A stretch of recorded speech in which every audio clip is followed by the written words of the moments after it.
CEO यह जानकर हैरान रह गया कि उसकी पत्नी नवजात बेटी को लेकर घर छोड़ चुकी है। काले कपड़ों में कई लोग उसके पीछे पीछे चल रहे थे। उसे लगा शायद उसने गलत देखा है, इसलिए वह अस्पताल के कमरे में भागा, लेकिन वहां सिर्फ खाली बिस्तर मिला। उसी क्षण उसे एहसास हुआ कि उसकी पत्नी की पहचान इतनी साधारण नहीं है, और अंततः उसने समझा कि उसने उसे कितना गहरा आहत किया है।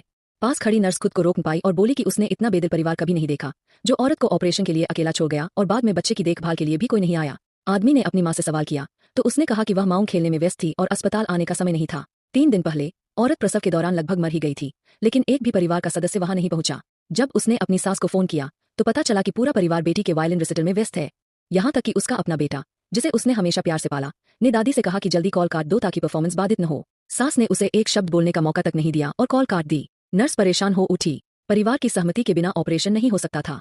मजबूर होकर औरत ने अपने पति को फोन किया, जो बिजनेस ट्रिप पर था, लेकिन असल में वह भी रिसिटल में ही था। उसने कॉल उठाई और उसे डांट दिया कि उसने बीच में खलल क्यों डाला। उसी पल उसका दिल पूरी तरह टूट गया।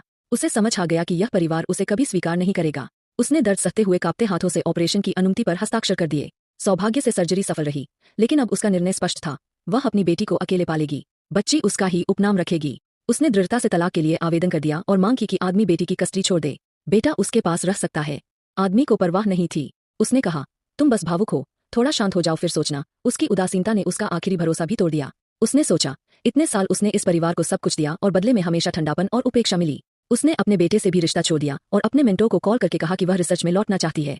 मेंटर ने बिना सोचे समझे हामी भर दी और उसे आराम करने को कहा। जल्द ही एक टीम ट्रेन बॉडीगार्ड्स की अस्पताल के कमरे में पहुंची। उन्होंने कहा सब तैयार है, वह निश्चिंत होकर ठीक हो सकती है। महिला को अपने मेंटोर पर और भी अपराध बोध हुआ। उसने कभी पति के लिए अपना विज्ञान छोड़ दिया था, अब एक कॉल पर मेंटोर ने सब कुछ व्यवस्थित कर दिया। उसने उसी पल वादा किया कि अब कभी उन्हें निराश नहीं करेगी। फिर उसने सामान पैक किया और अस्पताल छोड़ने की तैयारी की। आखिरकार आदमी अपने परिवार के साथ पहुंचा, लेकिन बेटे ने साफ कह दिया कि वह मां से नहीं मिलना चाहता।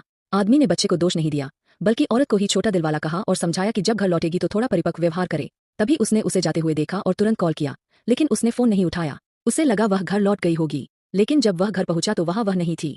तब उसे याद आया कि उसका एक और घर भी है।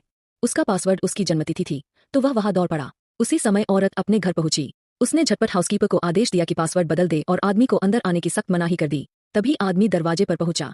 वह बार बार पासवर्ड डालता रहा, लेकिन हर बार गलत निकला।